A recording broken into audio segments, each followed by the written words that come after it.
E finalmente, né, de uma vez por todas entender qual que é a melhor hora de ir para o hospital. É sobre isso que a gente vai falar hoje. Tá bom?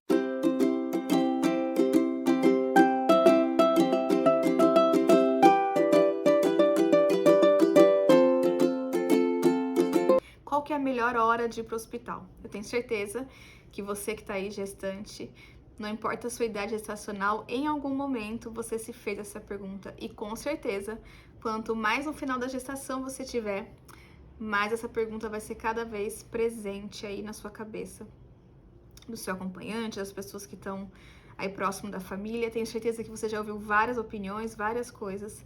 Então eu tô aqui hoje para te ajudar, para te dar um passo a passo, digamos assim, um guia básico para você saber quando que é a melhor hora de ir para o hospital, tá? Antes de você entender qual que é a melhor hora de você ir para o hospital, antes de você colocar aí na sua listinha, e é bom hoje você pegar papel e caneta para anotar, eu preciso que você entenda algumas coisas. Então, por exemplo, a sua gestação. Primeira coisa que você precisa saber me responder, tá? Se responder para poder você ter segurança para ir para o hospital numa melhor hora. Primeira coisa, a sua gestação é uma gestação de baixo risco ou de alto risco, né? Como é que eu sei isso, Dani? Como é que eu identifico?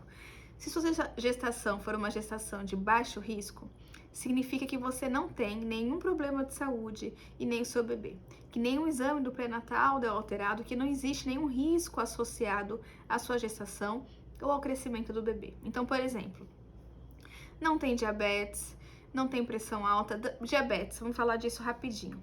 Como é que eu sei, Dani, que eu não tenho diabetes? Primeira dica que eu vou dar para você é você procurar um manual de diabetes gestacional, que é do Ministério da Saúde, é um manual super recente. E tem lá uma tabelinha muito simples que vai te ajudar a olhar os seus exames e a saber se você realmente tem diabetes ou não. Por que eu tô dizendo isso? Porque, infelizmente, tanto diabetes quanto pressão alta, que são as doenças mais comuns que a gente tem durante a gravidez, elas são mal diagnosticadas, né? Elas, digamos que elas passam batido num pré-natal, enfim, muito mal feito. Então, o que é a diabetes gestacional? É quando você foi lá fazer o primeiro exame, tá? A glicemia de jejum, aquele exame que você ficou de jejum. Então, você respeitou as horas corretas de jejum, não comeu nada, não bebeu nada, foi lá e fez seu exame direitinho. E esse exame dá acima de 92. Então, a glicemia de jejum deu 92 ou mais. Se deu esse número, você já é diabética. Ponto, acabou, não tem que ficar repetindo exame, ficar fazendo outro laboratório, colhendo curva glicêmica, acabou, você é diabética, né? E a partir daí, qual que vai ser o próximo passo? Orientar a dieta, exercício físico, e aí você vai ser classificada como uma gestante de alto risco por conta da diabetes, tá? Pressão alta é a mesma coisa, pressão alterada em qualquer momento da gestação, quando foi bem aferida, com a técnica correta, também significa que você tem pressão alta. Então, por que eu tô dizendo isso, né? Que é para você entender que pressão alta, diabetes, alterações da tireoide, alterações no crescimento do bebê, alterações da quantidade de líquido, isso tudo caracteriza uma gestação como uma gestação de alto risco, certo? Se você tem qualquer uma dessas alterações, ou outras aqui, né, que eu não falei, você não é uma gestante de baixo risco. Então, a primeira coisa que você precisa entender é isso. Que gestante que eu sou? Uma gestante de baixo risco ou uma gestante de alto risco, tá? Primeira coisa importante. Segunda coisa que você precisa pensar. O hospital para onde eu vou? Supondo que você tenha a possibilidade de escolha aí na sua região, supondo que você possa escolher qual hospital você quer ir, né? Por exemplo, aqui na Baixada a gente tem algumas opções, tanto SUS quanto particular. Então, as gestantes, elas têm até uma possibilidade de escolha. Então, você vai pensar aí na sua região. Isso tudo, gente, faz parte do plano de parto de vocês, tá? Então, você vai pensar aí na sua região, qual que é o hospital que você tem, qual é o hospital que você escolheu, para onde você quer ir ter seu bebê, se você escolher um parto hospitalar. E aí, você vai ter que pensar qual que é a distância. Quanto tempo eu demoro para poder chegar nesse hospital?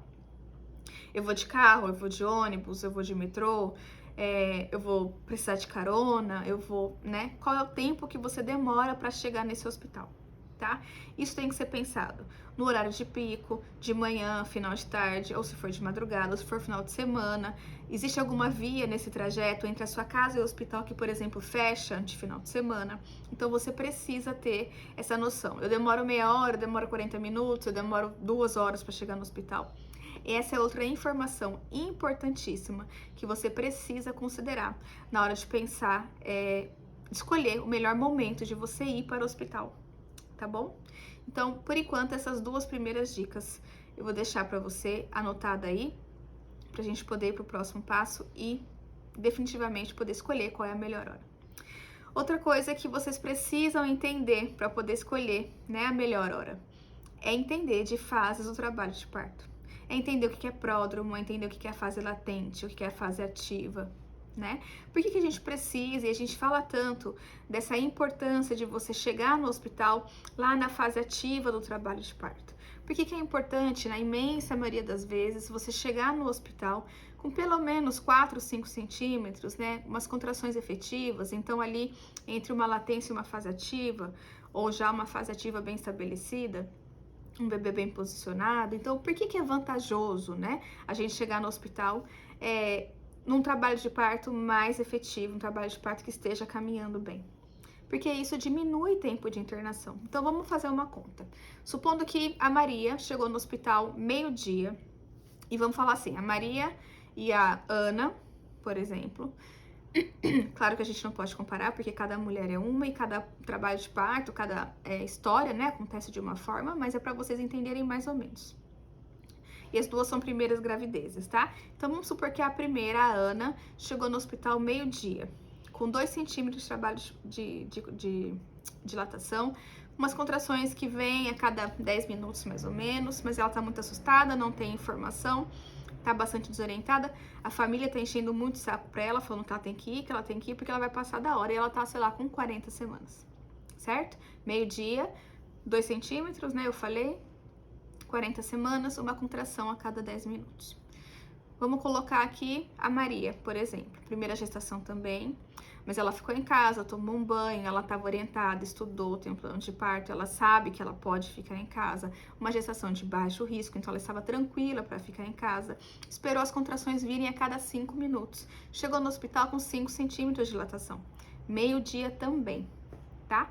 Claro que o tempo de trabalho de parto de cada uma vai depender, né, do corpo de cada uma, porque de repente a Ana que chegou lá meio-dia com 2 vai ter bebê rapidinho, de repente a Maria vai demorar mais um pouco, mas o que eu quero explicar para vocês é que de repente a Ana que chegou lá com 2 centímetros vai passar horas ainda em trabalho de parto, nessa fase latente, por exemplo, para chegar lá nos 5 centímetros, 6 centímetros e iniciar de fato uma fase ativa. E pode ser que nesse tempo que ela esteja esperando, né, que esteja sendo aí, digamos, respeitada essa fase de latência do trabalho de parto, pode ser que isso vai gerando uma certa ansiedade. Poxa, mas eu tô internada desde o meio-dia, já são, sei lá, 6 horas da tarde e nada aconteceu, eu ainda continuo com 3, 4 centímetros. E aí começa as intervenções, né? Vamos colocar ocitocina porque não tá evoluindo, você não tá dilatando. Vários exames de toque, várias cardiotocografias que foram feitas. Isso vai gerando uma ansiedade, tá? A Ana, então, vai ficando muito ansiosa porque ela começa a pensar, poxa, eu tô desde o meio-dia em trabalho de parto, já são 6 horas da noite, ou enfim, madrugada, seja o que for, eu ainda tô com a mesma dilatação, as contrações são do mesmo jeito, e de repente vai colocar soro, ou já me fizeram vários exames de toque. Então, isso vai gerando uma ansiedade, tá? Então, ir para o hospital numa fase ativa de trabalho de parto, quando existe a possibilidade, quando você é uma gestante de baixo risco, então você tem essa segurança de esperar um pouco, de esperar a fase ativa começar ou as contrações ficarem um pouco mais próximas para você poder ir para o hospital, te permite viver uma parte do seu trabalho de parto em casa, num ambiente que é seu, que você conhece, num ambiente que é seguro, tomar banho de chuveiro, comer sua comida, ajeitar suas coisas. Isso, claro, se você morar próximo, se for acessível, digamos assim, porque se você for demorar 2 horas para chegar no hospital, não dá para você ficar, né, muito tempo cozinhando em casa, mas se der, a ideia principal é exatamente essa, você reduzir o tempo de internação, tá? E reduzir essa ansiedade de que, poxa, eu cheguei no hospital, a coisa precisa evoluir, a coisa precisa caminhar. Porque nem sempre vai, né? Pode ser que leve um tempo maior e tá tudo bem, mas a gente precisa entender que no Brasil, a imensa maioria dos hospitais não tem esses protocolos, digamos assim, que respeitam mais a fisiologia do trabalho de parto, né? Que vão esperar esses tempos, que tem possibilidades de oferecer para vocês métodos de alívio de dor, então, que a gente falou na live, né, da semana passada, bola, chuveiro, banheira, de repente não permite a entrada da doula, só do seu acompanhante. Então, de novo, vou perguntar para você, ou melhor, vou te dar essa dica. Que hospital que você vai? Você conhece o hospital? Você conhece os protocolos daquele hospital? Pode entrar seu acompanhante? Pode entrar sua doula?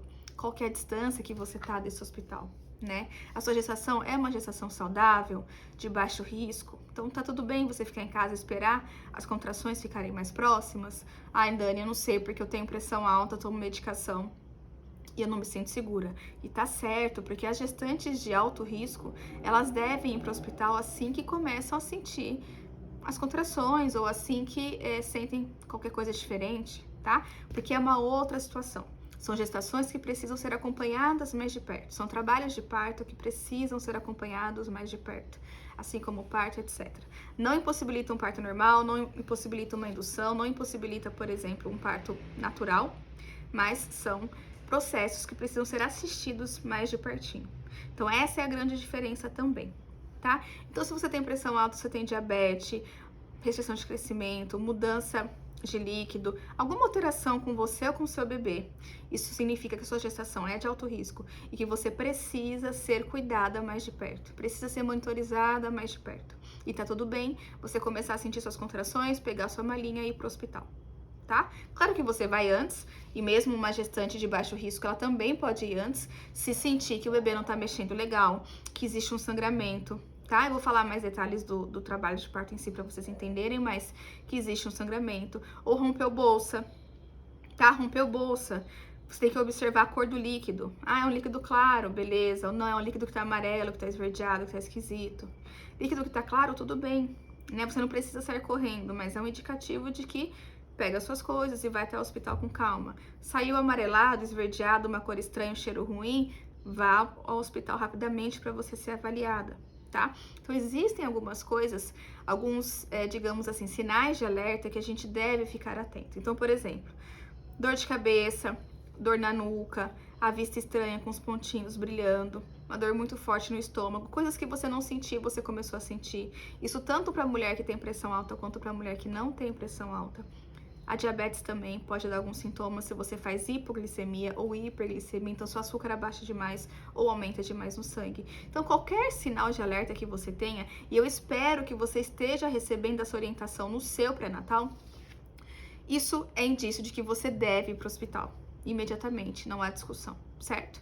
Agora, se sua gestação é uma gestação saudável, se você tá tranquila, se sente segura, se sente orientada, estudou, assiste aqui sempre as lives, tem o seu plano de parto, tá tudo bem chegar no hospital numa fase um pouquinho mais avançada do seu trabalho de parto, né? O que seria essa fase avançada do seu trabalho de parto? Um trabalho de parto ativo, tá? Então agora eu vou tentar explicar, claro que de uma maneira resumida, porque não dá tempo de falar aqui sobre tudo, que seria uma live para cada uma das fases do trabalho de parto, mas só para vocês entenderem e para eu conseguir ajudar vocês a sanarem essa dúvida. Então, o que